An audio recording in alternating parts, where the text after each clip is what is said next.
7 players put $20 in the middle, and I pick up aces. Oh my god. We're off to flop number 1 of Jack 6 deuce, 2 clubs. Flop number 2 of King 4-4. Action's going to check around here. I said to check in this situation as, I don't know, man. Aces in a bomb pot is just horrible multi-way. Action checks to the player that I played with in the last hand. He bets out $70. Action folds to me, and like I said, he's certainly happy to gamble it up, and I'm obviously not folding with aces. It sucks that I'm out of position, but here we are. I make the call for 70, and we went from 7 ways to the flop to heads up to the turn. The turns come a 10 of hearts and Jack of diamonds. Doesn't change a whole lot, and I check it over to him again. He now decides to bet out $135.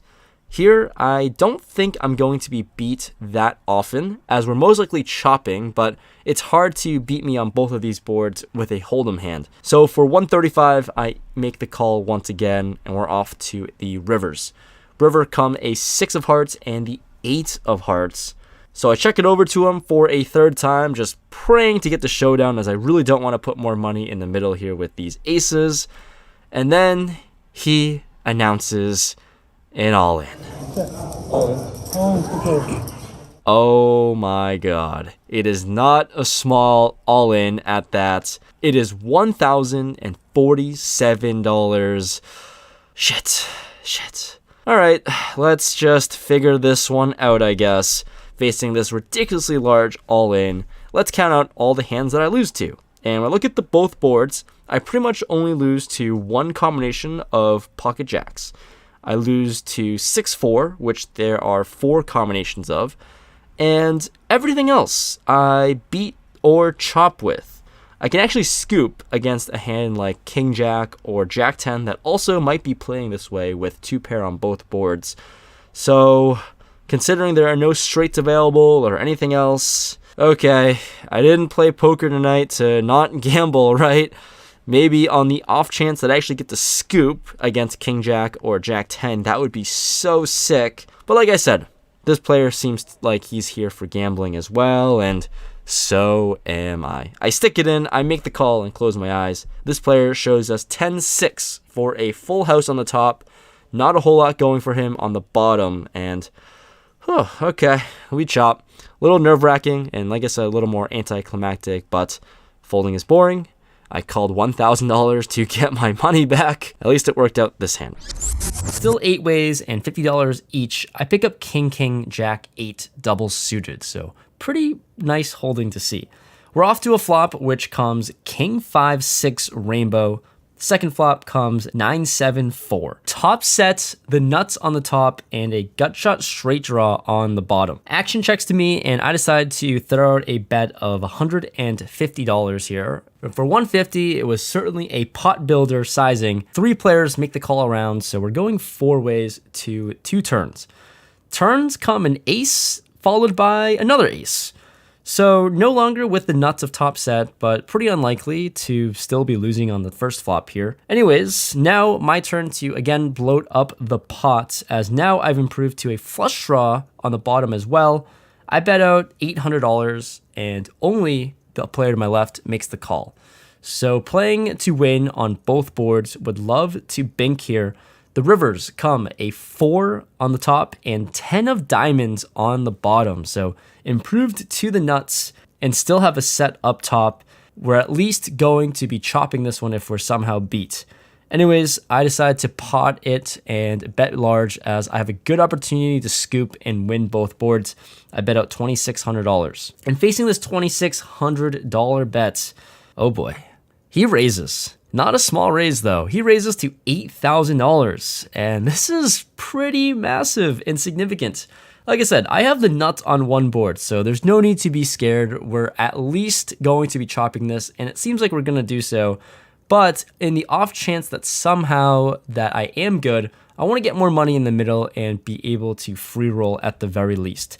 I decided to jam the rest of my stack in. It's about $18,000. He covers me, and for 18K, he snaps it off. So it's clear that he probably has the nuts on the top board, and indeed he does. He has 8-7, and we chop. So close to winning a massive pot, as this one ballooned up to over $40,000. But sadly, it's just a chop and I only win a couple $100. So that's one way to end the session, but at the very least, I ended up on my first Texas high stakes live stream. Bomb potting it, we go with $300 in the middle. We're off to a flop, which comes 10-6 deuce, 2 spades, and I look down at a premium, good-looking 6 deuce offsuit. Good enough for bottom 2 pair, and the small blind here, first act, bets out $60. Then, next to act, to my right, raises to $260, and now it's on to me. Wow. It's really weird here in this spot, as the small blind is leading into the entire field, which seems like he has a pretty strong hand. Then when the big blind raises him, he must have an even stronger range. But with 2 pair here, I certainly can't fold, and now it's a question of raising or making the call. And ultimately, I think raising is a little bit of an overplay with only bottom 2 pair, as we can lose to 10-6, 10 deuce, and some sets. Anyways, for 260, I just make the call. Action folds all the way around back to the small blind player, who decides that $260 is not enough. He puts in another raise, 3-betting it up to $880. The big blind now folds pretty quickly, and he just made a complete mess of this hand and wants to abort mission.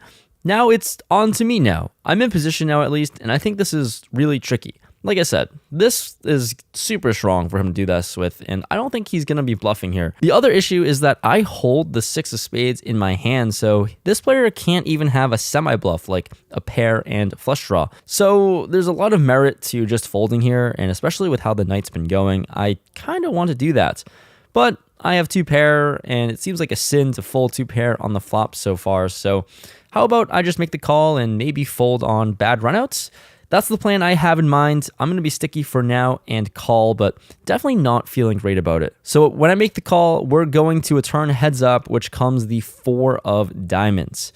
And on this board that doesn't really change the board a whole lot, he continues once again, this time to $1,540.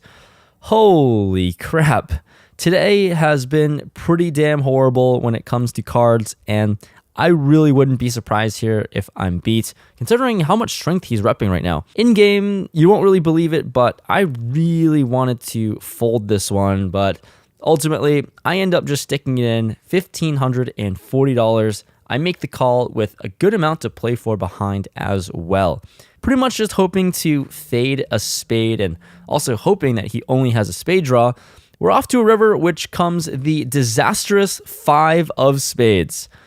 4-liner on the board, flush draw gets there, and I don't think I beat a single thing. Anyways, he actually checks to me, which is a huge sigh of relief. Maybe my hand can be good here, but I'm happy to just get this to showdown. No need to bet, because I don't really get called by much worse. I check this one back, and he surprisingly shows us Queen 10 for just top pair, and my 6 deuce is going to win it, so believe it or not, did not expect to win this hand, but found one of those very small hands that I did beat as played. And wow, first hand we win in the cash game streets, and I'm happy that it's a big one.